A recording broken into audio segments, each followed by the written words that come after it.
What's up, everybody? Welcome to the CanesInSight Daily Podcast. It is Wednesday. It's my favorite day of the week, but it's my favorite day of the week because the Miami Hurricanes are in the college football playoff. The media war, the propaganda campaign was successful. Notre Dame is doing their own propaganda campaign, not quite as successful.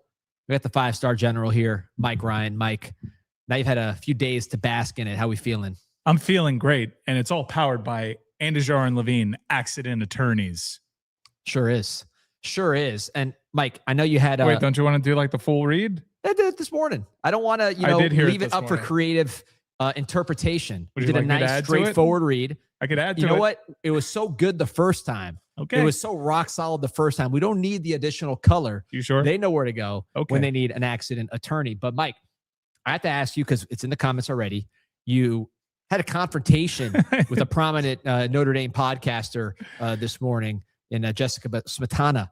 So tell me, just, you've been going toe-to-toe with the Golden Domers for quite a while now here. Just give me some dispatches now they've been defeated. It was interesting.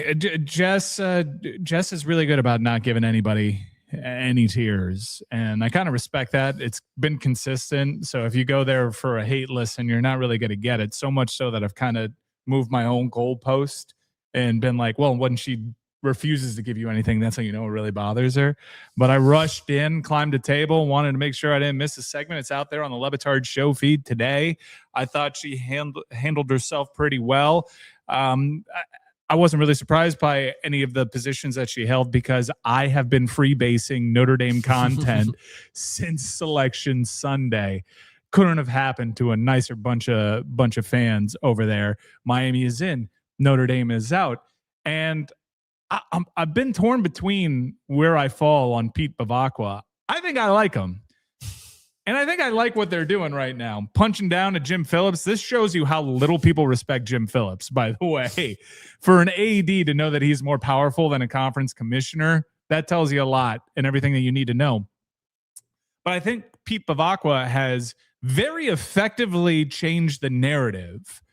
Even Notre Dame fans are falling for it. Having sampled all the content out there, I know that Notre Dame is most upset with Alabama getting in over them.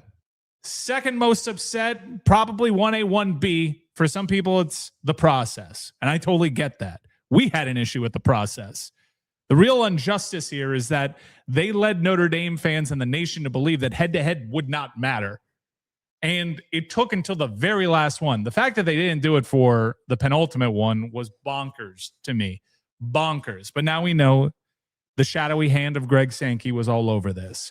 Pete Bavacqua's not going after Greg Sankey, who talks to Hunter Yurachek and AD for an SEC school every day. Pete Bavacqua was caught with his pants down. He should have seen this coming. He should have seen head-to-head mattering. But the ego of Notre Dame is such that they thought they could get away with it. Listen to what they're complaining about. They're complaining about tweets from an account that has fewer followers than I do. They're complaining about tweets that were simply pointing out the fact that Miami beat Notre Dame. They all wanted to just get away with it. They thought they could, provided there were no tweets from a conference just highlighting the fact that they played. They're upset at replays of a game. This is high-level loser behavior. We would have gotten away with it if it wasn't for those damn tweets. Is that the angle? It's Scooby-Doo. Is that the angle that you're trying to take? No. He's giving a pound of flesh to his fan base that is rightfully upset. I get why they're upset. I get why they feel duped. I get why they have a problem with the process. Sign up.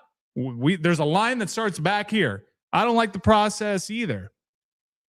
But you're falling for what Pete Bavacqua was trying to do, which is please you by punching down on Jim Phillips and ignoring the real issue, which was you got pantsed by Greg Sankey. His fingerprints are all over this, and you respect him to the point that you're afraid of him, and you won't challenge his authority in public. You'll just challenge Jim Phillips. And kudos to Brett Yormark, the commissioner of the Big 12, to come out and draw a line in the sand saying, I'm not the one to do that too, and pour on Pete Bavacqua to do that. I just think the biggest problem and why they didn't see it coming is because they're a bunch of dorks. I mean, I've been to Notre Dame. We've criticized the appearance of a lot of their females. The females are like the squirrels. Notre Dame actually has very fat squirrels. I'm not doing this. If you've ever been to, I'm doing it. I'm not If you've co-signing ever been this. to South Bend, the squirrels are like obese. For some reason, I don't know if they're just the nuts that they have are not as nutritious as the ones down here in South Florida, but fat squirrels and just overall dorky campus. I think the problem is all those students were listening to NPR, or I don't know what they watch on TV, Dr. Quinn, Medicine Woman. I don't know what they watch in Notre Dame, but if they were watching what they should have been watching, which is professional wrestling, they would have known, because look at the date of this tweet, December 2nd, 2025. Jack Tunney, a man of character and dignity. This is the CFP committee. If you know, you know. Obviously, Bivacqua did not know. See you Sunday live on pay-per-view. And then what happened on Sunday? Exactly what we said was going to happen, which was the switcheroo, right? You weren't concerned by how poorly Alabama played. Threw a little wrench. That right? was the big wrench in the plans. That was a little bit of the wrench. It was just a different, it was to throw you off the scent of the obvious angle that, again, we saw coming. Look at the date on this tweet. We saw this coming from a mile away. And then these guys are sad because their players felt the rug was pulled under them. Their feelings were hurt. I think that's the ultimate complaint, right? That the feelings were hurt, not the result. I think at the heart of it is they're hurt. They didn't get in, and it's a hard way to go about that. I do think that there are better ways, but let's attribute it to the fog of war. I've been so distracted by Notre Dame and Miami making the CFP that I didn't welcome in Peter Ariz. Oh, get in there, hop Pete. in. Hop Bright in eyes. there, Pete. What's up? A CFP. Peter Ariz. I got to tell you guys something. CFP. I want to introduce you guys to something new, man, to a new breed, let's call it. We've talked a lot about the Tavern Terrier. We've talked a lot about the Tavern Terrier over the course of the show, over the course of this season. I want to introduce you to the Persian Mastiff, also known as the Iranian Mastiff, the Sarabi dog. You guys see it right here. One of the Persian Empire's war breeds dogs is in Iran. As you just said, Mike, was used by the Persian Empire as war dogs. Listen, they used to protect the Syrian brown bears. That's what the offensive linemen look like. The Indian wolf used to be protected by the Iranian Mastiff. The golden jackal, the striped hyena. Let me tell you something. Malachi Tony's moving like a hyena out there. and our good friend Cameron Gorby, the Iranian Mastiff. Let me tell you, Tavern Terrier no longer. What an effort. Dog. What an effort. Great. What up by UP? That was outstanding that was research right wonderful. A wonderful tip of the hat to Cam Gorby, who's getting a lot of national flowers, as he should. The battle was won on the information war, the propaganda war. People finally realized that head-to-head mattered, and it reached the shores of some of the most influential voices in the sport. Shout out Nick Saban. Shout out to the people that got the message directly to Nick Saban. They know who they are. Shout out to Chris Felica. Shout out to that entire Big Noon cast. Hell, the propaganda was so effective, D-Money, that Mark Ingram was arguing for Alabama to be left out of the playoff. It was a war won on all fronts, but now the real war begins. We invade College Station. And we've been there before. Those people are mighty nice. Very nice. Yeah, I'm happy about the high 11 a.m. Central Time start. And I've been appreciating your breakdown. Kudos to you for watching pretty much every Texas A&M game of note. Plenty of time to preview that game. I imagine we'll do so here. But D-Money, you've been living and breathing this program for a long time. You know where you help out. It's not just in propaganda.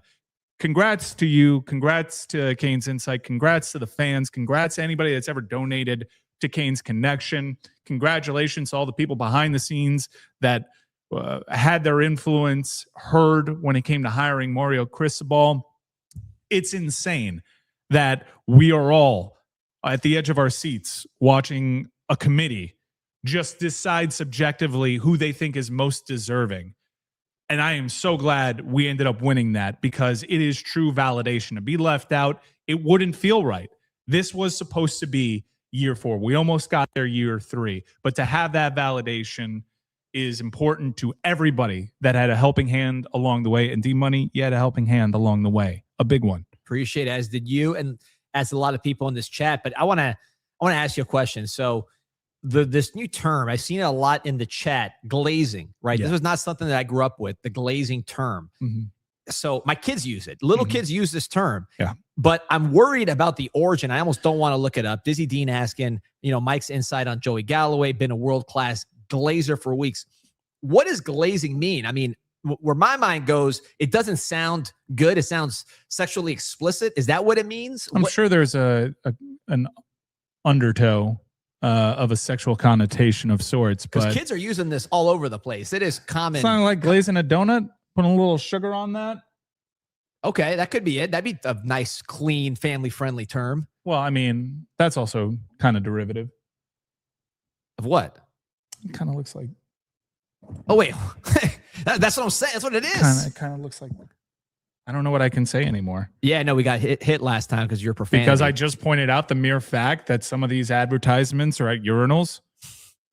So there we go. Yeah. So someone's got to talk to these kids, man. This is like, I don't want to tell them not to say it because then they're going to ask you what it means. So it's a circle. Have you ever seen a donut that is unglazed? Your old fashioned traditional donut? In Krispy Kreme, they used to have them in when it's hot now, they used to have them in the window and you see them actually get glazed. But so like the traditional donut. Yeah. And then you've seen a glazed donut. Sure have. And that glazing looks. That's what I'm thinking it is. That's what I'm saying. I'm worried though, because kids are using this phrase. I would say willy-nilly. I don't even know if I can you say. You can't say it. You can't say that? Cannot say it. Why are all these rules? Like I've said the S word before. I've snuck in an F bomb here and there. I've said the A word. But you point out an organ that our fine sponsors have their advertisements printed over in a urinal, and you get pinged. Yeah, it's like if you remember movies where if it was female frontal nudity, you get an R. Male frontal nudity, they slap an NC-17 usually. Although lately it's been getting a little loose with the male frontal nudity. So what happens when YouTube lets you know you can't say that word? Did we lose monetization? Lost a little bit of cash. We lost a little cash? Lost a little cash because of all your D-bombs. We lose cash. If the AI can spell, we could be in trouble on that particular word. So it looks like jizz.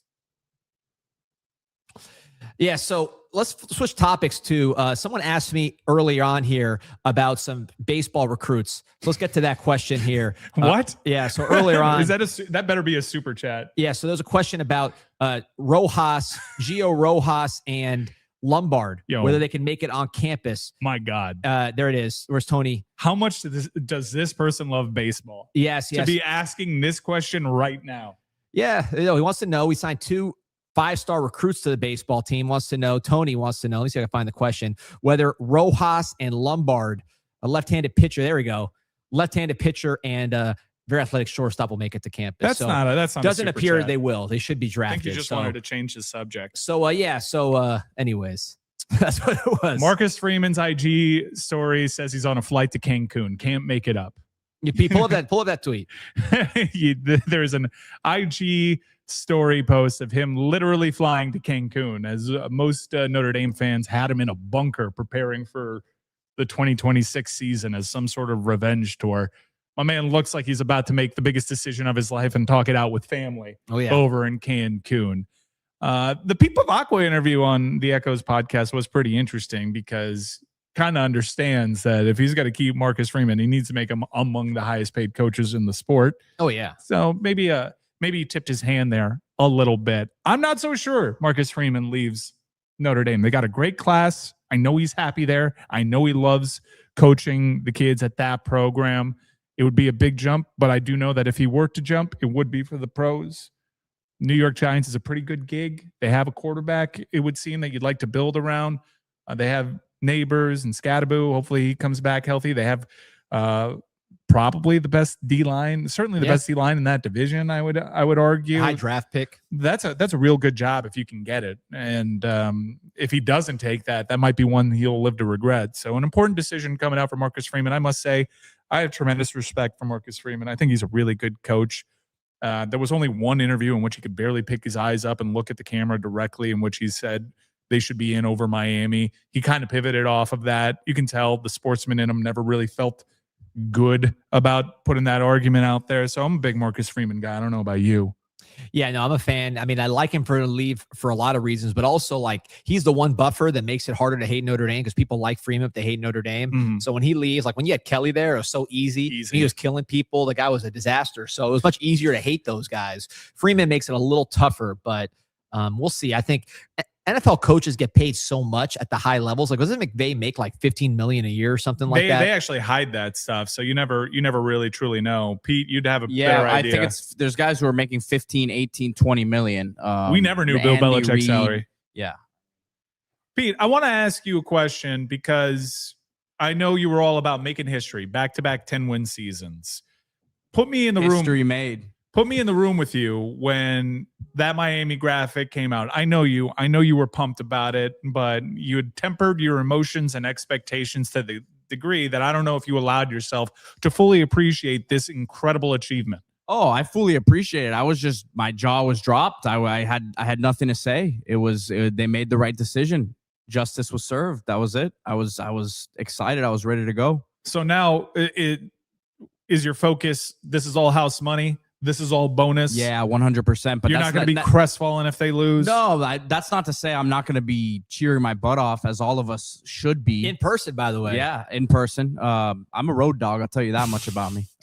He can only go to road games. He cannot go to a home game. That might be because he's banned. Well, that's not true. I would CFP. No. CFP, listen, CFP. But like I said, I'll be cheering hard. I'll be disappointed if we lose. I mean, I can't say I wouldn't be disappointed if we lose, but yeah, to me, this was what happened on Sunday was completely out of Miami's control as a team. So they did all they could up to that point. It's not like the result of their season changed. They had won the same amount of games. They had beaten teams that they needed to beat there at the end. I disagree. The results of their season did change. Can you imagine preparing for the Pop-Tart Bowl right now? I mean, we would have had 10 wins again.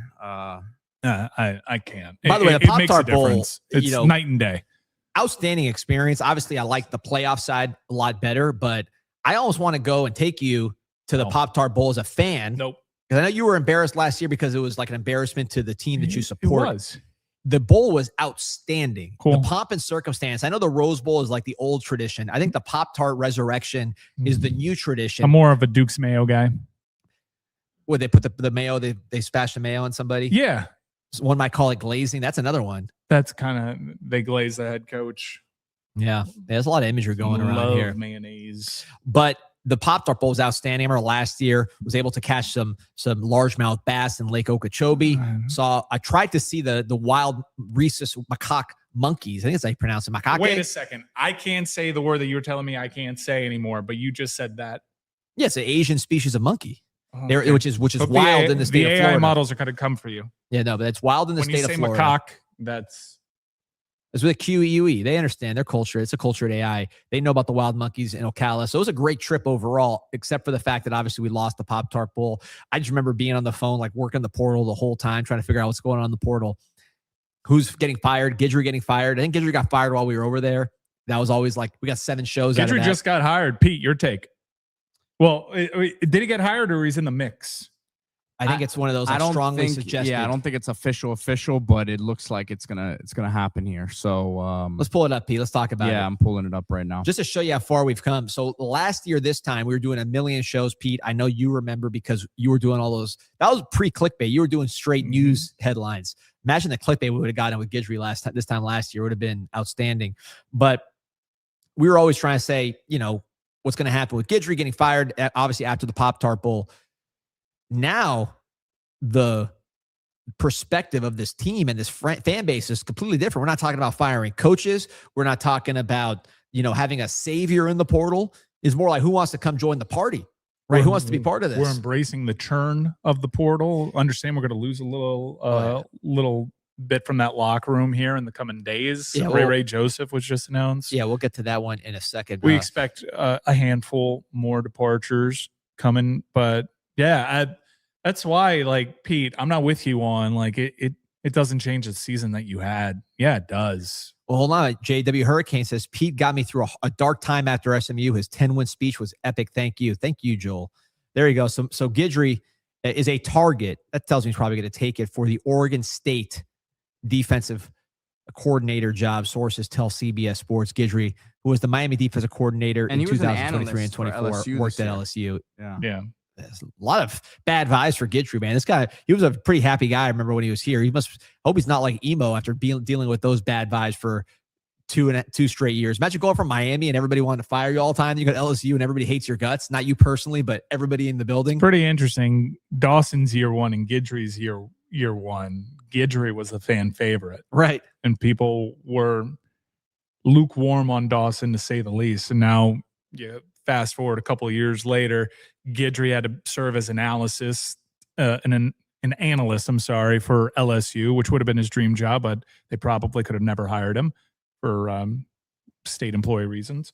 And Shannon Dawson's arguably the greatest offensive coordinator in the history of the program. That's a good debate. Now we got to slow it down. No, I know. Old heads, they love Rod Jasinski. I love Chud. Gary Stevens. I understand that, but I like my hand. I think Shannon Dawson's the best offensive coordinator in the history of this program. Pete? He's had two of the best three offenses in modern history. So different game. That would be a good statement. But Gary Stevens, I would say, he was with Erickson, right? Mm-hmm. You know what? Let me brush up. We need K9 here. K9 would have told you everything off the top of his head. I don't think Aggie Jim 69 in the chat is a real person. You don't think so? No. There's a strong resemblance to the polygamous Utah troll we had. So hold on. Let's see. So, all right. Well, I'm not going to bother Googling Gary Stevens. I heard he was good. Don't.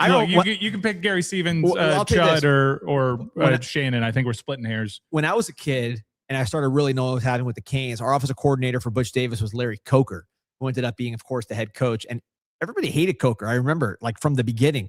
Steve K9 Kim was posting on the Eye of the Hurricanes message board, my first message board, which ultimately became CanesInSight. This was still, how far have we come? K9 Kim still on the show, but he was posting about how he hated Coker at that time. Everybody else did too. And they ended up being our head coach, killed our program. Seems like a nice guy. And then, the rest is history. Never had juice. Look, I'll say this. I went to church with Larry Coker. Really? So Catholic? He was at University Baptist Church.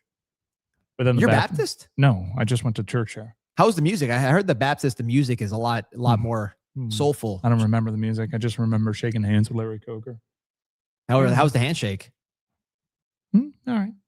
Really I bad shook his hand one time at Norman Brothers. Yeah. Taller than most people realize, right? Taller man than most people realize. Yep. How was the handshake?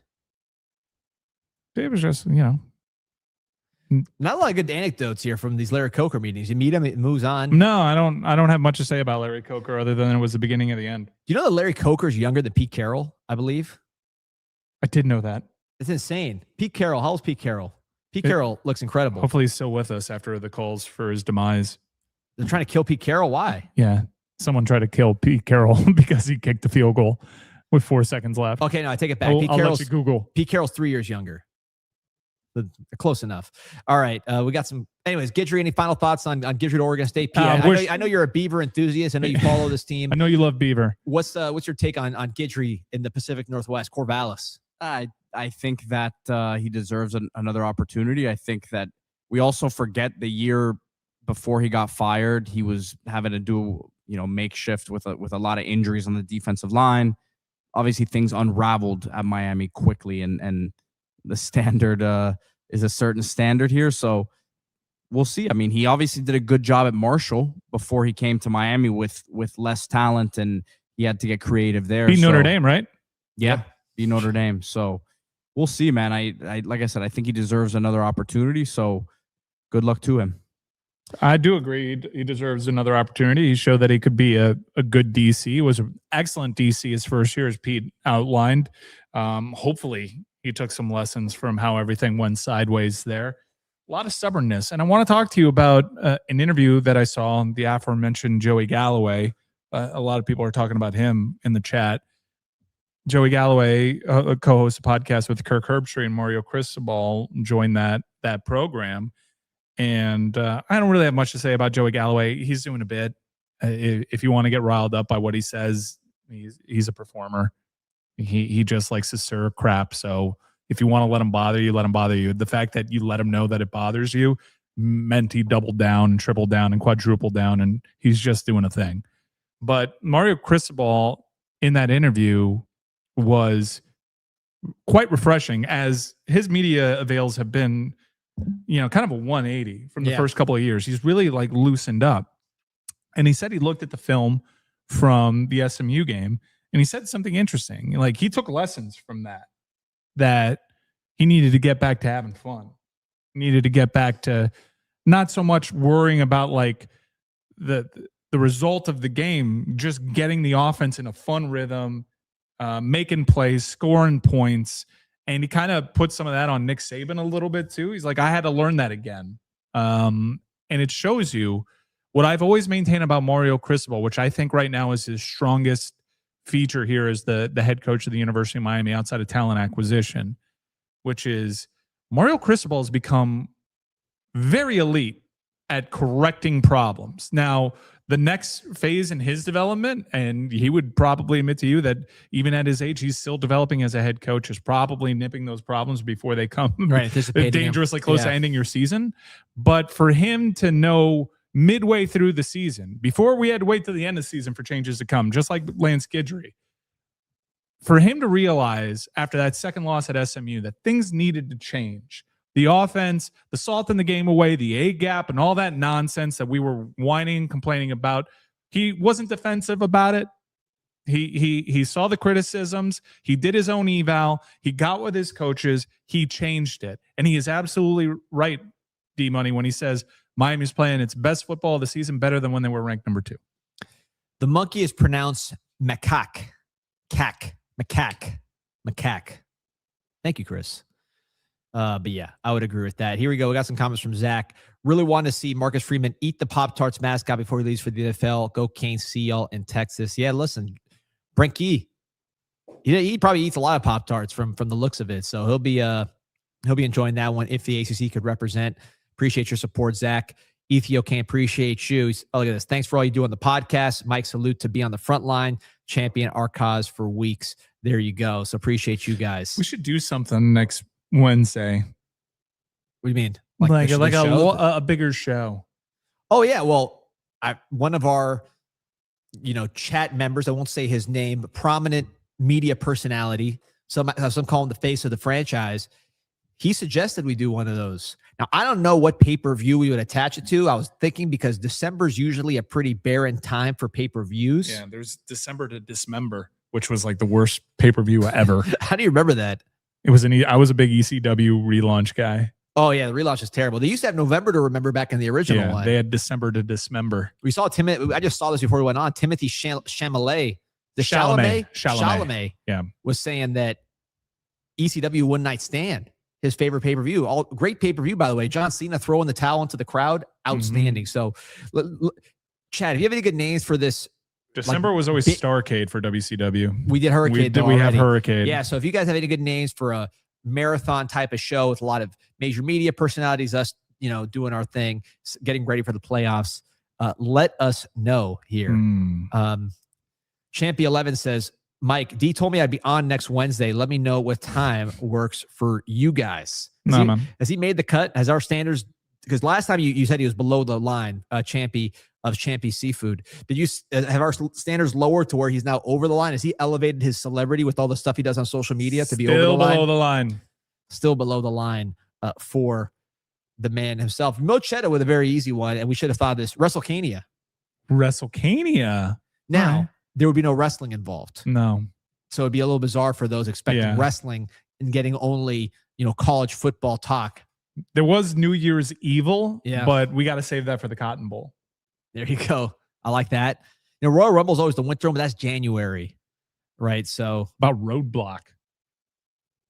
Roadblock, like the kids game. There was Roadblock was like the short-lived one. Remember Dean Ambrose versus Triple H? Oh yeah. No, I was out. It was a at that point. Roadblock on the road to WrestleMania. I was out for that one. Hmm. Let's see here. Oh yeah, this is a good one here. Zach, can you pull that post from the FSU writer about all those players leaving? So yeah, let me get to this one here because How about No Mercy? okay, I like that. So here I gotta have something. We gotta have something that We gotta ties work. to College Station. we're gonna work on it. So here we go. So look at this post right here from our guy Zach Blostein. I believe that's who. Oh, Brendan Sonnen. Oh, I love drinking his tears. I don't know if you had pronounced that. So he said this was in 2022. So Miami had just completed a 5-7 season. Was this the year of the snub? It might have been the year of the snub. Yeah. Or was that 23? FSU was definitely playing good football at this time. So, Mario's first year was 5-7. this is our first bid, and FSU was playing well. So this was after the early signing day. Miami went hard after Hakeem Williams until the bitter end, lost to FSU. Miami made a late play for Edwin Joseph, lost to FSU. Miami went all in on Conrad Hussey through today, lost to FSU. FSU went into Miami's backyard and got 3 players that Miami coveted. Statement made.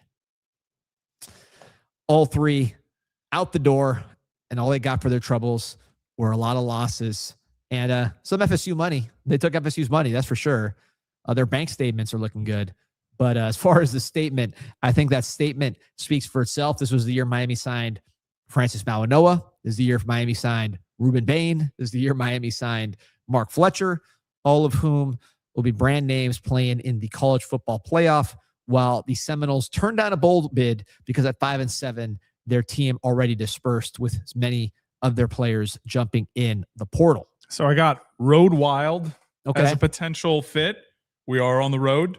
Okay, It's going to yeah. be wild. It's at Kyle Field. But maybe we turn our attention to the catalog of AEW Okay. pay-per-views. Double or Nothing. All Out. All In. We did take a major gamble here. Full gear. Full gear. I got one for you. What do you got? Not fully sure what the word means, but it feels like it makes a statement. The Tarnation in College Station.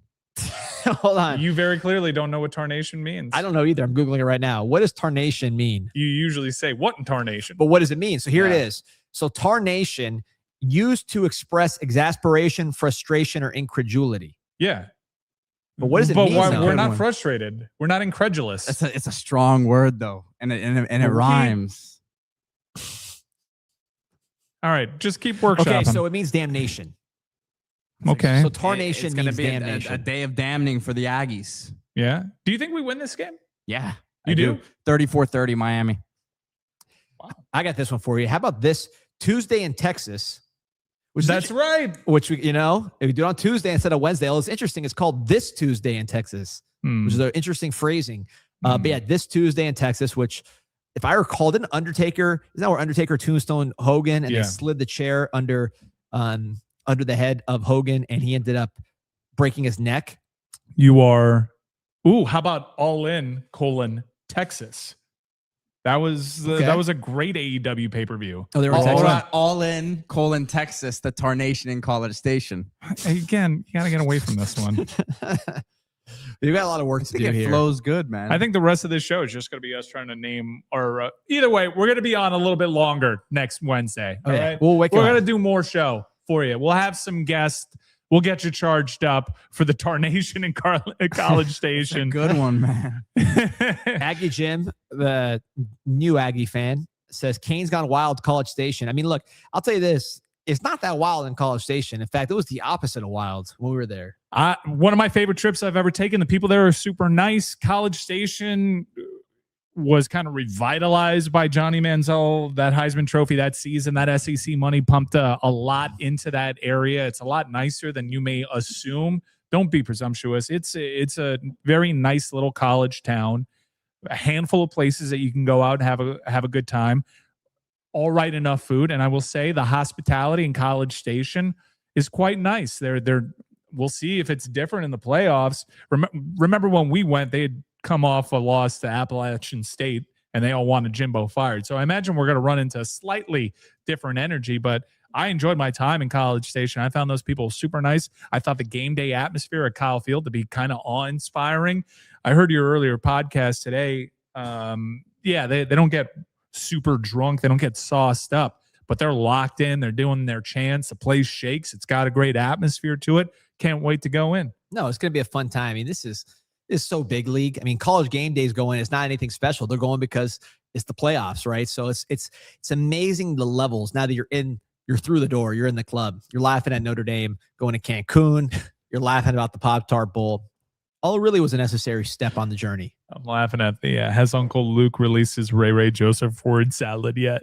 Comment. Let's talk about Ray. Let's talk about Ray. He was a player that excited you at one point in his career and his recruitment. Never happened here at the University of Miami. Got to be honest, never really saw it in a game. Got to be extra honest, never really saw it at the practice field. I by all accounts, I hear he's a nice young man, and we wish him the best. Kenny Dillingham, I love the perspective that he had about Sam Levitt on the way out. Ray, we wish you the absolute best. We understand why it didn't work down here. Miami's had a very good recruiting class at that position. I think there's going to be a lot of competition, and I think that Ray is smart in trying to seize more opportunity. If he wants any hope in making the league, he's going to have to get some regular playing time, and I hope he finds it. Yeah, no, listen, people have to tweet with Ray announcing he is not playing in the college football playoff, which he hasn't played in quite a few weeks, and going to the portal. A lot of bad luck, right? Because you think about it, the guy came in, and then immediately Restrepo is at his position, who All-America player, the best slot and best Hispanic receiver in the country last year. Mm-hmm. Then this past year, right when Restrepo's out the door, Malachi Toney, right? So you got All-Americans back to back, and he's kind of sandwiched in the middle of that. So it's an unfortunate situation there. I think with him, stay at a lighter weight. He gained some weight at the time, not because he was like eating bad or anything. At least I have not heard anything bad like that. Just that he seemed a little muscled up. I think him like lighter, more agile, faster will help him. And I hope he lands somewhere where he's not just chasing logos. He's going to a place where he's going to play, where he'll walk into the punt return job, where he'll walk into the slot receiver job, and be able to do that. When you see a player like Ray Joseph leave, a guy that came in with some fanfare and some excitement, it's just another shining example of how Mario Cristobal has elevated the talent on this roster. I have a prediction. Deep. Go for it. USF. That's your prediction? Yeah, I was thinking the same thing. A lot of people, I'd heard some like FIU whispers. There's a lot of former Canes coaches over there. I think FIU would be a good spot too, man. I think somewhere that he's going to be one of the focal points of the offense. I'm sure D-Money has his opinions there, but Brian Hartline can point to a lot of wide receivers in the NFL and take various levels of credit for their development and getting them to that point. So if I'm a wide receiver and I have Brian Hartline calling my phone, that is certainly a phone call you pick up. It's not potential spam. 100%. By the way, people asking why I said the Hispanic receiver line. A little comment regarding a comparison that I hope you don't have to rub it in after this game with KC Concepcion versus Restrepo, because I know you're mixed emotions. You know, you want Miami to win, but you kind of want KC Concepcion to do good, to revisit that argument. I want KC Concepcion to have the worst game he's ever had. It hasn't worked out well for the Miami Hurricanes, I might add, when he's lined up against them. He's done pretty well. And I think they have two receivers that are going to test Miami's tackling in the secondary, something that they've kind of been strong on here. I have seen the interception numbers by Marcel Reed. I was surprised by it. I've received your text. It seems as though he throws a lot of turnover-worthy balls. So there's going to be opportunities for Miami to make plays, and there's going to be opportunities to make a tackle that might turn a loss into a gain if they miss it. So hopefully, over the next 2 weeks, our Broyles finalist, Corey Heatherman, can get this defense into shape, because they've got some players. Concepcion is absolutely going to be playing on Sundays. He's a really dangerous player. I think Miami understands the assignment. D, this is the most talented team Miami's played. No doubt. Before, I want to just give Ray, before we get off the Ray topic, you know, I think people want to know why it didn't work out. I mentioned the fact that you had Restrepo and Malachi. You know, I would think, you know, he was a running back in high school, right? So that was a big adjustment. I don't think people realized. He started playing more receiver towards the end, but growing up early on, he was always a running back. So I think transitioning from running back to receiver that has to beat out these great slot receivers, run routes extremely sharp, create separation, catch the ball with your hands without losing speed, all these kind of things. It's not that he was bad at those things. It was just an adjustment. Whereas when the ball's handed to him, he was much more in his comfort zone. So I think the fact that he didn't really get on the field as a punt returner slowed his development, because you hoped that would be sort of his door to playing time. Didn't really work out that way. But ultimately, look, Ray, from all of our dealings with him, Pete, myself, I didn't know him particularly well, but we interviewed him. Great kid. I hope he goes to a place like USF and kills it. But ultimately, we all know who Miami slot receiver is. So that's just the nature of college football. A good thing about the portal, someone like Ray gets a chance to go somewhere, continue to develop, and show what he can do. I believe he still has 2 more years of eligibility, 3. He didn't play this year, so maybe he redshirted. I'm Probably not sure. Took a red shirt. Yeah, so he has at least 1 redshirt year. So he's got a lot of time to show what he can do. So, shout out Ray. It's usually a big tell if someone's right at that threshold and then all of a sudden they disappear entirely. We expect a handful of departures here. Miami's in pretty good shape. They're in a catbird seed. Miami's going to be pretty picky come portal season, huh, Pete? Yeah, we were talking about it before the show. I mean, because it's funny. Every time someone enters the portal, it gets sent. Someone will send it to me and say, "Hey, what do you think about what do you think about this guy? What do you think about that guy?" And essentially, they're in a position of power right now where they can be picky and kind of decide and sit back. I think certain positions they have to be aggressive, quarterback being one of them. Yep. But a lot of the guys that have entered the portal at this point, I think are kind of let you guys take over from here. Sorry, we were distracting. You were making good points. Get that out of there. I don't think this is actually the Jelaine Maxwell. I mean, considering the perks that POTUS is given, probably might be. But I don't know, because she has the, which is usually a lot of times when people use their real name and they put the in front. You're gonna open the door to this discourse. I'm gonna walk right in. Discourse. I'm gonna walk right in. I'm just trying to figure out if this fan of the Miami Hurricanes, niche podcast is in fact notorious sex trafficker niche Jelaine Maxwell. Podcast, and we are not niche. We are a global brand. All right. So, anyways, let's talk trenches here. Jesus Christ. Do you want the lib to pop out? Let's talk trenches. You want the spooky lib to pop out? Let's talk trenches. We can talk about the first Democratic mayor of Miami in 30 years if you'd like. Come on. No, we don't. Let's talk trenches. Boogeyman's here. Let's talk trenches. here. So Texas A&M, very big up front. Mike, what are your thoughts on Texas's offensive guards? I want to talk about Trey Zune. I want to talk about Trey Zune. You always got to look. If you're white and your name is Trey, you come from money. And my preconceived stereotype is if you're white, your name Trey, and you come from money, you might be soft. So let's go after him. You mess with the wrong one. Your biggest hope in this game was that Ruben was going to be looking ahead to Sundays, but now you have his attention. You just made his composition book. The one from the IG story post Notre Dame. The one where he said can I say it? Can. Notre Dick, which none of us. No, I didn't. That's what you were going to say. Yeah. Dang it. Well, look, you're the one that drew second blood. What? And then third blood. Then fourth blood. What?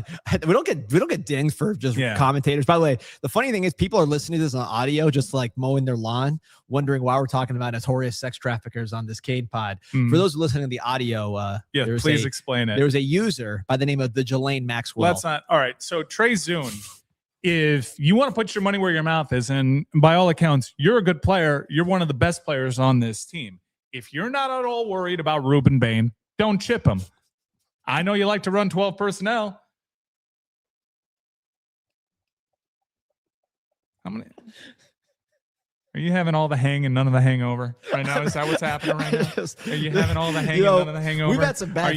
We've had some bad fakes lately. Or you guys trademark fakes. We'll call them something else. We had some bad impersonators, right? The Brock Berlin I thought was not up to par in the comments. Gary Furman, the absolute best.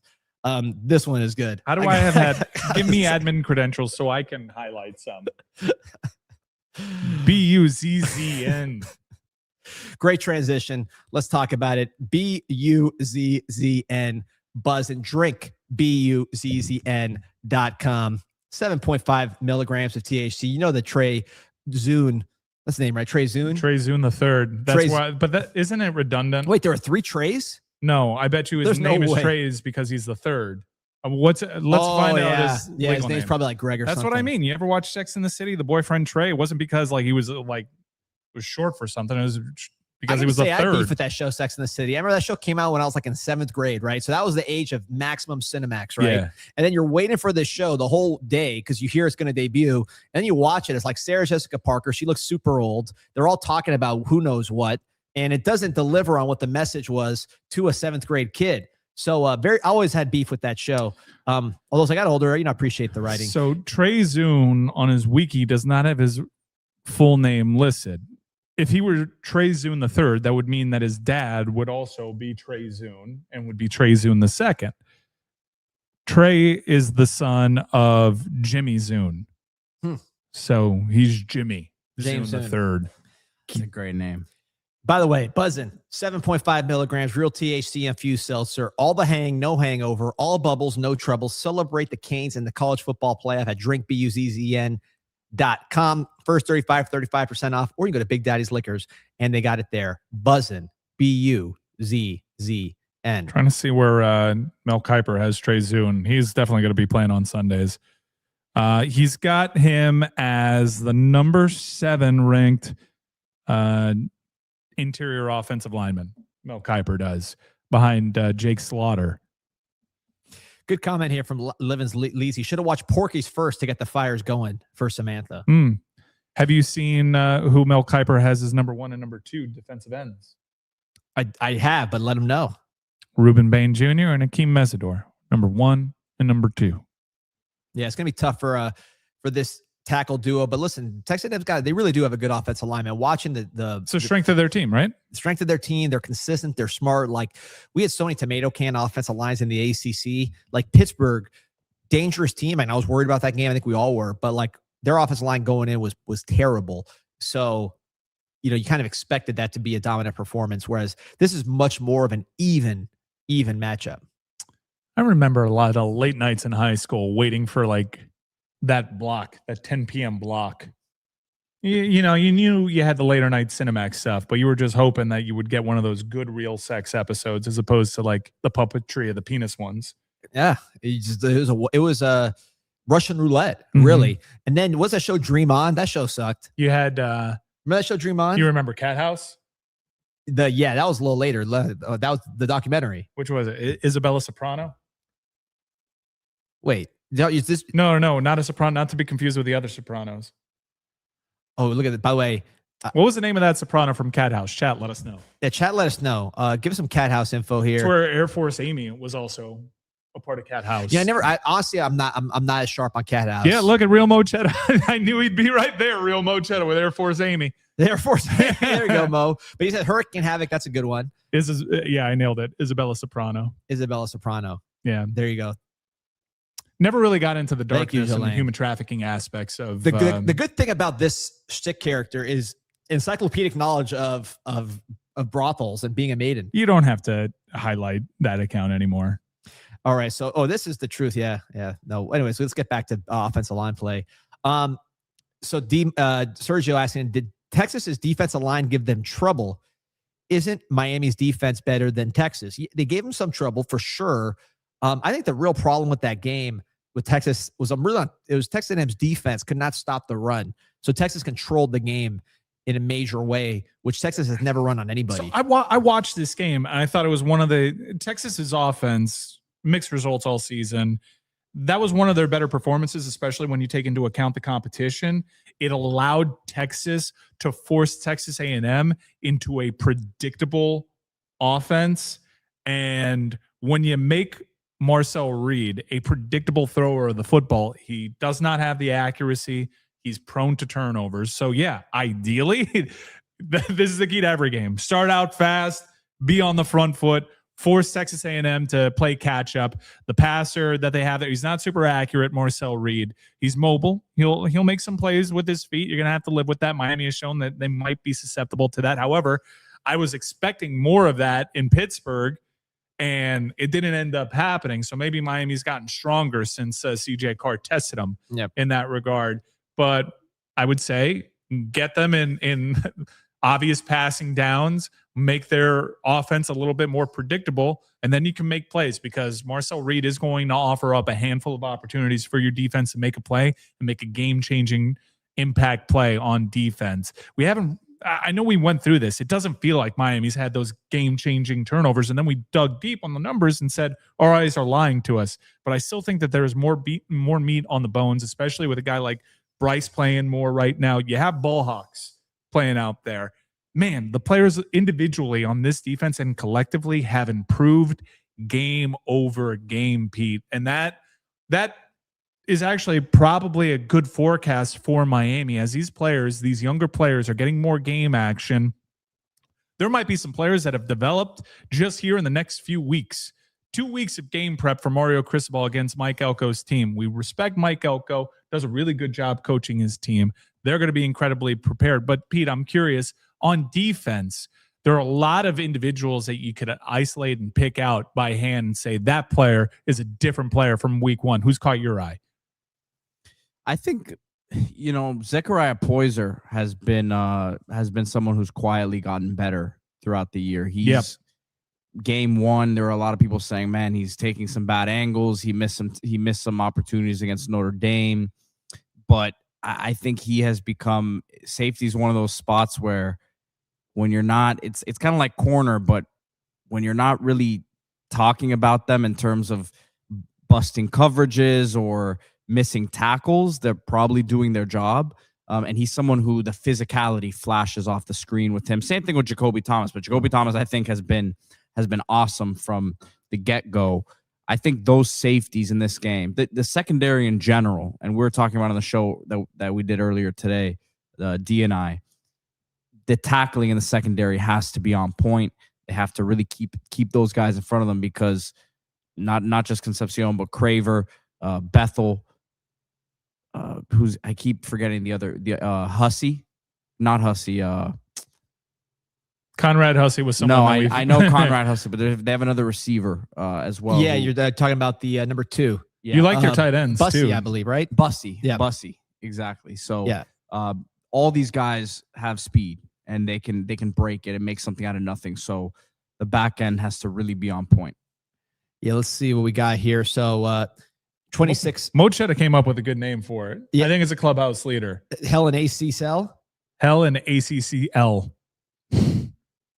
Hell in a cell. Hell in AC Cell. Yeah, Hell in AC Cell. That could work. Mo Chetta, man. Yeah, we can make that into a graphic. He's been on fire today with the Hell in AC Cell. Identifying Madams from 1990 softcore porn, and then also some good names for Arcane Show. 26 CIS says Notre Dame's D-line, who people thought was terrible after playing our O-line, pressured Reed 17 times. They did score a lot of points in that game. I think I want to watch that game back. A lot is made.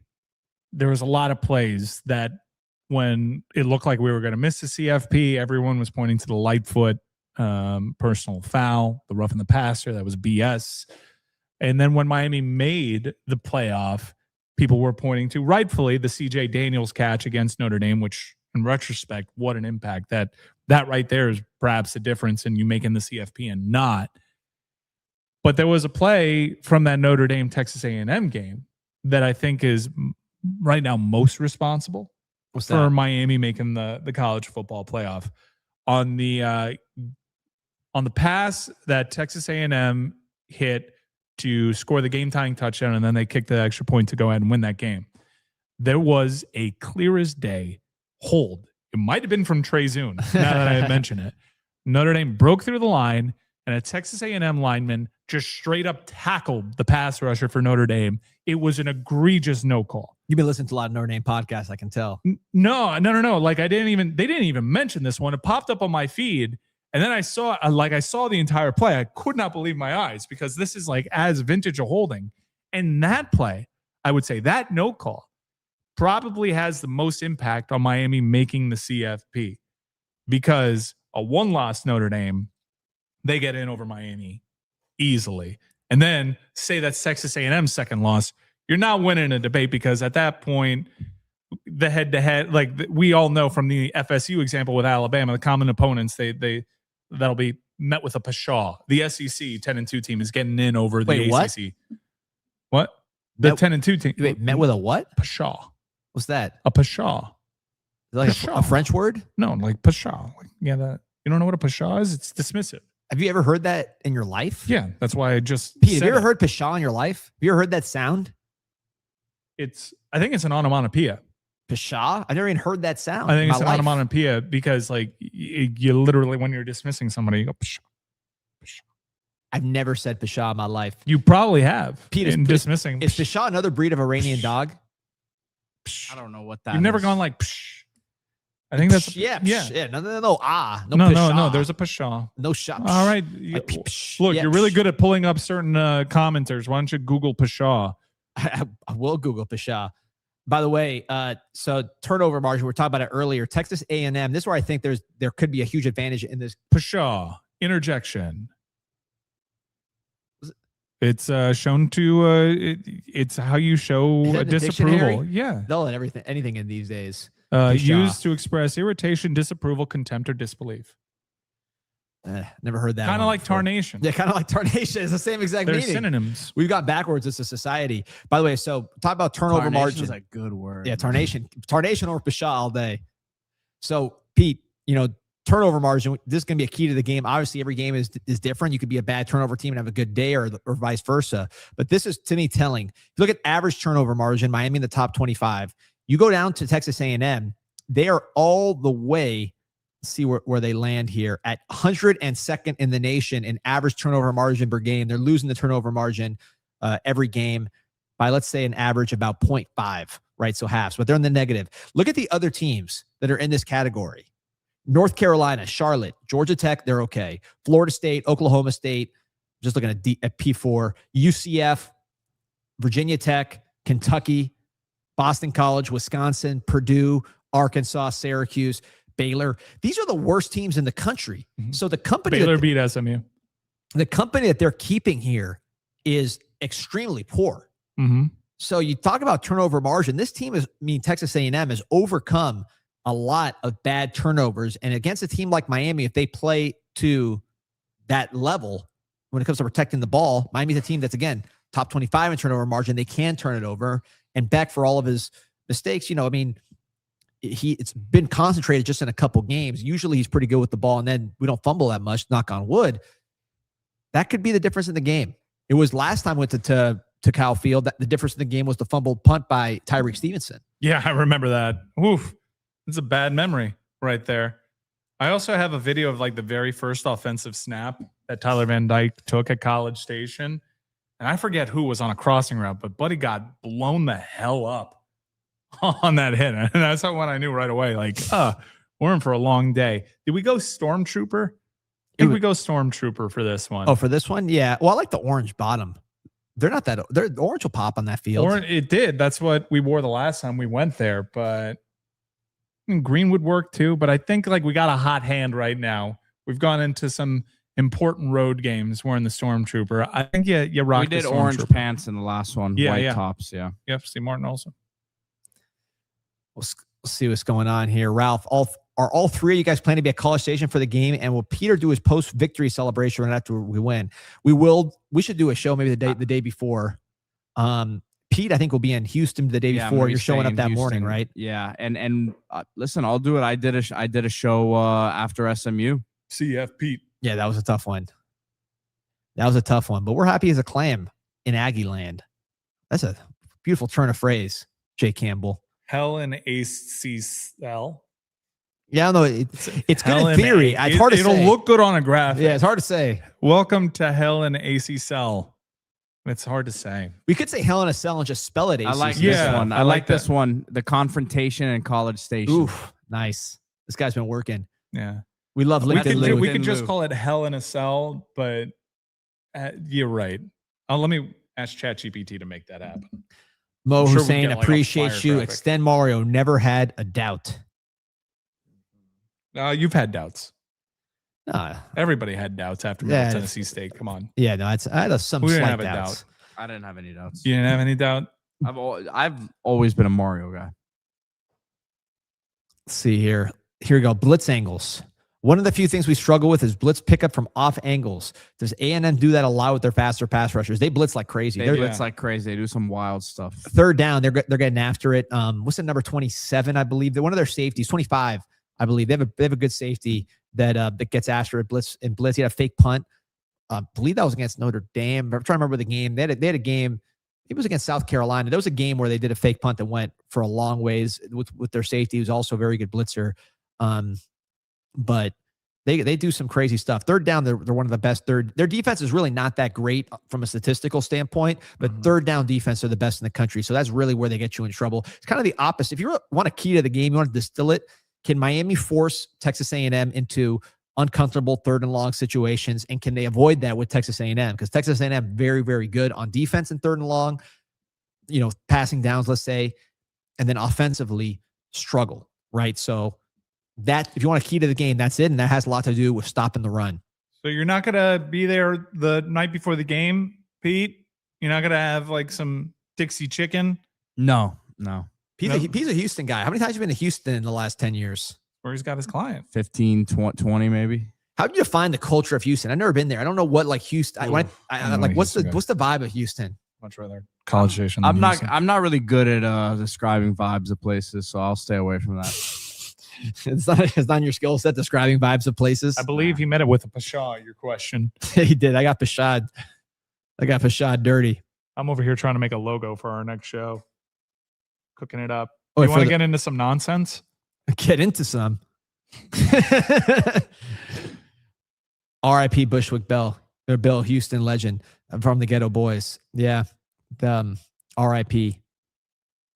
There's some great music coming out of Texas. This was an easy one to pick the songs of the week for Texas. There was a ton. How great is it to preview a college football playoff game, huh? Oh, the best. Imagine talking about the opt-outs that we're going to have in a Pop-Tart Bowl. Or yelling at the committee. Oh, like, I am so happy. Well, I can't imagine yelling at the committee. I've been doing it for a month and a half, but to continue doing it, and no, thank you. I'm so happy it's somebody else's problem. Nick West coming in from Medford, Oregon. Salute to General Mike Ryan. Thank you for your service. Looking for my department award t-shirts. There you go. We can get something going. I don't know if we'll get sued by the Army or something. I gotta check myself, because I don't want to just be happy to be here. I'm trying to fight that urge, because I certainly want to win this game, and I think it's a football game we can win. I want to win another national title. It'd be awesome. But I'm super happy to be here. Oh, I'm very happy to be here. I mean, it is a total, like, just seeing the logo on the screen, like with with the other logos, like Tulane and I'm gonna have a JMU. polo. I'm gonna get a polo, a CFP polo. If you want to get CFP polo, by the way, MiamiHTS.com, promo code INSIGHT 20% off. I don't know if they have polos yet. They got a lot of CFP gear though. Miami HTS. I lob them up, you knock them down. 20. There's a question in here. My favorite Notre Dame podcast to hate listen to. Boy, I think Irish Breakdown, the day of the CFP release, Did they break down? They absolutely broke down. That was one of the angriest pods I've ever heard. They were all, it's the Midwest. A lot of them have charm. A lot of them, they were all in disbelief. But if you want like proper tears, proper anger, find that Irish Breakdown podcast from Selection Sunday. That'll be like staying up late on HBO after 10 o'clock, hoping that you get one of them good episodes of Real Sex. Yeah. Whatever those racist guys before the season, did they stop doing their podcast after that one? Remember that one? Yeah. They called everybody thugs. Yeah. They removed unintelligent thugs. And they got like fired from their jobs or something like that. It was a bad look. Yeah, it's a bad look. That language was coded. Yeah, barely. In that it was obvious to see for everybody else. Yeah. Odds maker sleep. Miami's plus 2,200 to win the championship. That seems a little low. Miami's path is ridiculous. They're like the 8th favorite. It's the toughest path for 7th. It is. Like, let's look in a vacuum. If nobody applied the SEC bias and broke themselves from what the SEC looked like in the 2010s and just took this year for this year, Miami should have been at both Oklahoma and Alabama. Miami should, at the very least, be hosting this college football playoff game. But we know what we're going up against over there. Let's get to some nonsense here, even more so. We want to start with music. What do you want to start with here? Where do you want to take this thing? Let me do... Besides away from, well, let's talk a little bit. Well, briefly, let's use this as an on-ramp to Wrestler of the Week. D-Money, it is John Cena's last match, allegedly. He is wrestling Gunther, who I saw was on First Take. Gunther has already ended the illustrious career of Stephen A's favorite wrestler, Bill Goldberg. So maybe are they trying to start a new legend killer type of gimmick for Gunther? Is Gunther the right person to have this match? Do you expect Gunther to go over? I want Cena to win. I'm over the whole put over someone on the way out. I think the Baron Corbin, Kurt Angle kind of killed it for me. Like, that's old school. Like, I appreciate the old school, but like, it doesn't really matter. I don't think anyone cares anymore about that kind of thing where like it actually helps the person who wins. Like, I don't think it makes a difference. So I'd say let Cena win. Let Cena make it seem like Cena's going to do what's best for business, and then Superman Cena win and then get the crowd feeling good. That's what I think it should happen. I think you use it, especially since this match is opening the show. It's not closing the show. So there is an opportunity for you to send fans home happy without having John Cena win. I think that the crowd is going to be so overwhelmingly pro John Cena in this match that it instantaneously gives Gunther nuclear heat, at least in that building. And we'll see if he can ride that wave of momentum. Wrestling is weird. People are drawn to cool heels. However, Gunther is not a cool heel. No. If you give him this kind of heat, I think he can actually work with it and do something with it. So in that respect, I do think he's one of the few guys that if he's trying to be a heel and is an effective one, he can get genuine heel heat from those crowds. So I think it would really help him. So I hope Gunther does go over. And it'd be nice, even though Cena has done better, especially in the twilight of his professional wrestling career, he's a guy that would squash a lot of young up-and-coming talents, and he would often taunt them, saying that they weren't exactly up to snuff. So I think for him in his older age to realize perhaps the error of his ways and do the job and do what's best for business on the way out would be a real show of maturity from him and the right thing to do. You honor the history of the business. You do the job on the way out, I think. I just want to see a great match, right? I think those two match up pretty well. The problem with him versus Cody always was, they did have a great match the second time. That was one of Cena's 10 best matches, no doubt. Style, I think, fits. This is a better style matchup. So we'll see. I just want to see a good match. I want to see a live crowd. And maybe do the Hogan where he loses in the beginning, first match, and then he comes back and wins the last match. I mean, this is supposed to be the last match. I know, but he can come back at the end of the show. Hogan like Yokozuna. That I hated that though. That was such bad booking. I loved it at the time. I mean, I guess you learn to think it's bad booking, but when I was a kid, I thought it was the coolest thing ever. That was my favorite moment ever for a while. You weren't a Bret Hart guy. I was a Bret Hart guy at the time, and even back then I kind of knew I thought we were over this. You were always a hipster. So but now I hate Bret Hart. I'm gonna go with an obvious. Although choice. We share a common disdain for Bill Goldberg. Why do you go Goldberg? Bill Goldberg stinks. He's great. He's bad in the ring. He's such a mark for himself. For Bret Hart, for there to be a mark for themselves off between Bret Hart and Bill Goldberg, and for me to side with Bret Hart in this debate, that tells you a lot. AF Kane has had two. Thank you for your service. He's had two very good contributions. Gave us a review of the Cat House, said it was mediocre, and now he's talking about meeting Triple H. Says Triple H is a jerk. I went to get an autograph when I was 8-ish. He farted while I was asking him. It was loud, and I was eye level with the fart. USAF, do you think it was intentional? Do you think it was an accident? I mean, this guy is probably, drinking protein shakes and doing all this kind of stuff.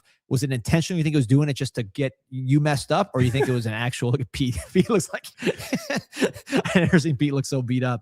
But let me know on this fart. Was it intentional or was it just, the natural byproduct of all the stuff he was drinking? Yeah. Well, what did it smell like?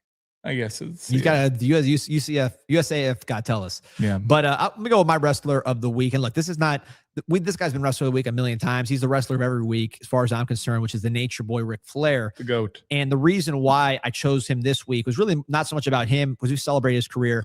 It's about a particular promo. So I'm 40. So for me, when I started getting to wrestling was SummerSlam 91, match made in heaven, match made in hell. And then through that period to the Royal Rumble was 92. Ric Flair was entering the WWF at that time, former NWA WCW champion. I thought this guy looked like my dad and he was wrestling. I didn't understand the appeal at the time because I was a kid. I'm used to these Reuters.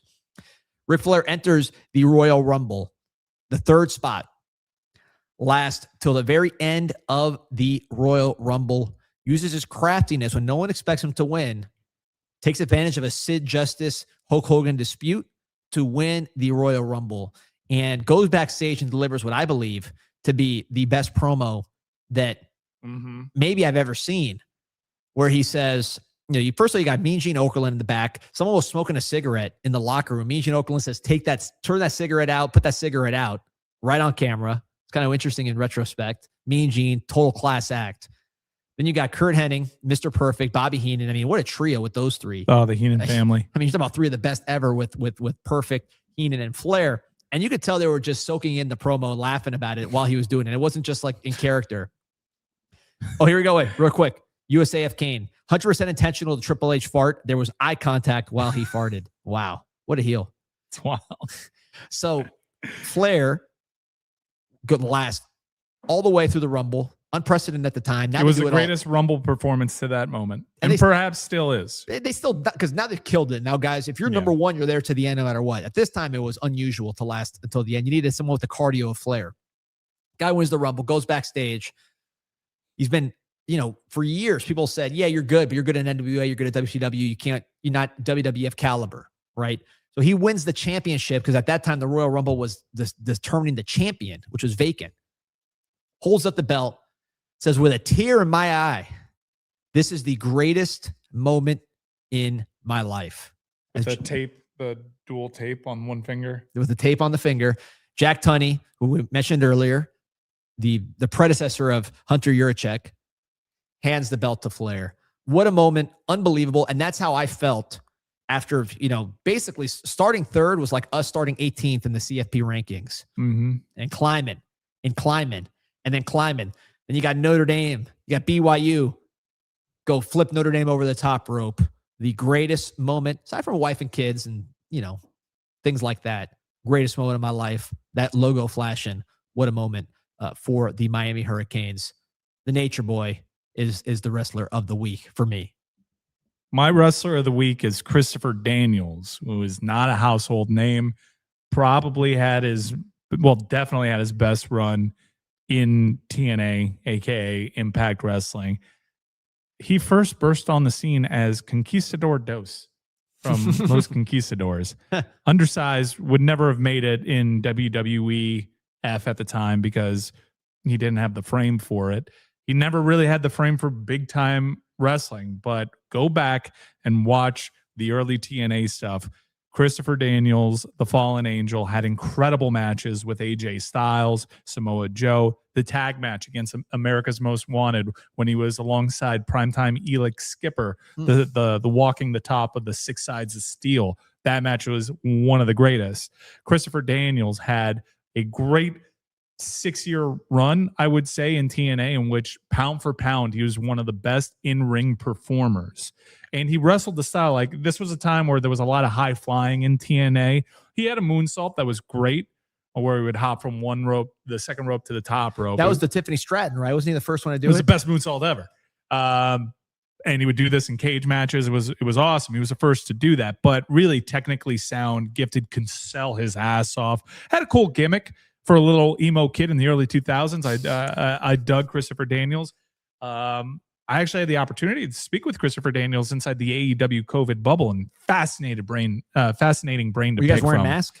No, I was having a seltzer. It was the summer of seltzers. It was me, Matt Hardy, Christopher Daniels, and Chris Jericho drinking from pouring himself vodka sodas while listening to hair metal from a little Bluetooth speaker. And they were all sharing stories. And this was like my first hang in months during the lockdown. And Christopher Daniels' insight into the business was one that I appreciated. I was really glad that he took the time out just to talk to some random dude that was in their post-match hang. But Christopher Daniels, one of my favorite wrestlers of all time, incredible chemistry with another one of my favorites, AJ Styles. Look up any match that they did. This is the first time we've really highlighted a TNA talent. This guy was known for TNA. We've talked about guys that have went through there, but Christopher Daniels, a great in-ring hand, and who can forget Curry Man? Yeah, his other independent scene wrestler. He was in the ROH scene. I was just a big Christopher Daniels guy, so I wanted to highlight one of my favorites. I got to highlight another match, an unsanctioned match involving our guy Joel. He said, my buddy and I squared off against Demolition Man and The Undertaker outside Crystal City Sports Pub in D.C. My boy was drunk heckling, and thank goodness security intervened. I wouldn't be here today. Was The Undertaker wearing all black? I heard he always wore all black when he was outside. You know, a lot of Curry Man fans. Demolition Man. Was he talking about Crush? Could have been Crush. Yeah, Crush Brian, and Undertaker yeah, boys. he wasn't talking about Simon Phoenix. No, I think that you sounds, don't get that the sounds reference. Like, I don't. Wait, is that Stallone and Demolition Man? No, Stallone was John Spartan. Ah, is this like Wesley Snipes? Simon Phoenix. That movie, by the way, pre-COVID, it told us a lot. Go watch that movie. Yeah, very, very predictive film, Demolition Man. Yeah. Now they're finding you for curse words. Gary Furman says, song of the week, Rolling Stones Heaven. Big fan of that song. It's not the song of the week, but I do love that song. I picked Worried About You one of these other weeks, which was on Tattoo You. Unbelievable song, unbelievable album. So shout out to the Stones. There's a question in here. Any Sam Levitt buzz? Pete's been talking about Sam Levitt. No, I mean, if there's any buzz, we'll let you guys know. Pete's so out. No, it's just like if we had some news, we would tell you. We talked a lot about QBs this morning again. But we all like Sam Levitt here. I do. We like Sam Levitt. The foot worries me a little bit because I don't want another guy missing spring. So he'd be good to go by spring. No, I Arizona State's saying no. But then the fans are mad right now, so who knows? Which is why Kenny Dillingham did the right thing. You honor one of your legends. All right, let's get to the song of the week here. So, too good looking goes to Navon Donaldson. Where are you on that? All right, so about who he's talking about? All right, so Sam Levitt. Let's put him through the D-money stereotype machine right now. He's transferred. This would be his second transfer. He was recruited initially by Mel Tucker. A good eye for talent, bad character. But he knew how to recruit. Yep. Sam Levitt has sexually harassed the sexual harassment coach. Yeah. One of the highest degree of difficulty moves ever. Bad judgment. So he goes to ASU. Got to have some swag. Performs well in the CFP. Has broccoli hair. Yeah, the hair is a concern. So where do you stand? I don't know. He's from Westland, Oregon. And I don't know if he has tattoos. I haven't seen any tattoos. His dad's always on Twitter posting about Elon Omar. So I don't know. Like negative or positive? Well, you guys gotta find out. Let me say, anybody that is posting about Elon Omar, it's not positive. I tell you what, I'm out. I've heard good things. Honestly, I gotta see. I mean, what I didn't like about Sam Levitt was the not showing up at the banquet. That was weird. To not show up at a banquet at Arizona State, like for what? They didn't do anything bad to you. Do you think that he was told not to? Maybe, but like, what's the point of that? That's the one thing that made me kind of raise my eyebrow.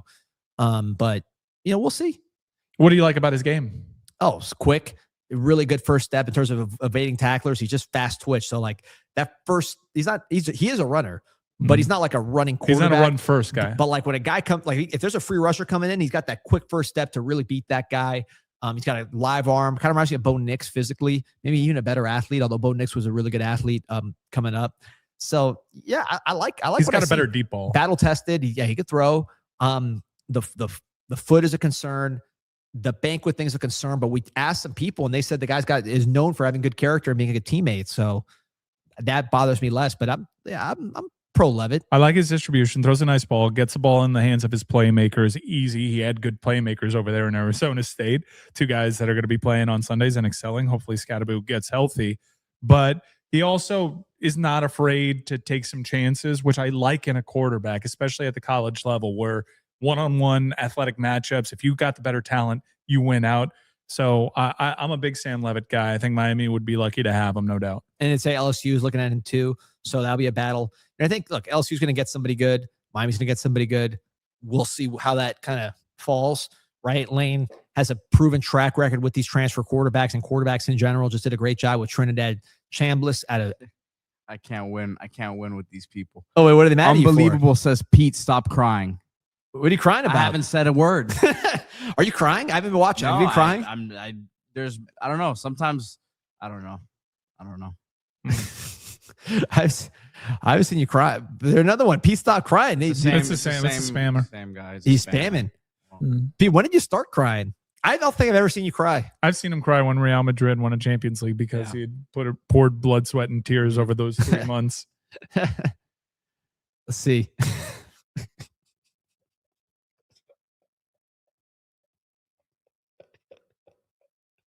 Can you ban this one too? The best ever. The best ever. So Can you ban this one too? Let's do song of the week. Let's do song of the week. Song of the week is by Fred again. We highlighted a song earlier on this show about Paco Amoroso and Catrial. We like that group. Where are these guys from? They're from Argentina. But this song, I listened to this song for like a week straight. When it was teased on Fred again, who dropped an incredible dance album, one of the best dance albums I think I've heard in the 21st century. Really, like it's like got 30 songs. Wow, so many bangers. But I heard this song teased on an IG story. I'm on a big like Catrial and Paco Amoroso algorithm on my socials. Wait, what's that look like? You know, they're out there. You can't tell if are they really kissing or is it AI? Any hoodles. So like they teased this song on IG and it felt like a month before the song come out and the song bangs. In fact, like Fred again put out like a video of how this song was conceptualized and he literally took the idea that Catrial was saying into his phone, like if you could do like something like this kind of build up, and he almost mimicked it like hum for hum. So Fred again is a genius. There's so many cool videos online of Fred again live mixing, coming up with a song like with a finger snap. He's as talented a DJ and a producer as you'll find in the game right now. He's legit. He's not a button pusher. How many people are in this whole situation? 3 guys behind this. Fred again. Okay. Well, Ulysses Guerrero has also got a production credit there, but this magic's all made by Fred again, pretty much. But this song will get you hyped. It's a great song. I wanted to hear it. We added it to the CanesInSight playlist. Great track. By the way, I'm tweeting it out now because I always forget to post the playlist on Twitter. So people ask, where can I find this playlist? And again, it's got to be a crazy person to like all this kind of music, but you can find it on our Twitter, on Apple Music, and also Spotify, the playlist with all the songs that we pick going back 2 years now, plus all the preseason hype podcast songs I've been using. You can find all those. I just posted it on Apple Music, including these new songs. I will post it also with Spotify in the replies. So check it out on Twitter. I finally put it up there. So go and find that if you're looking for it.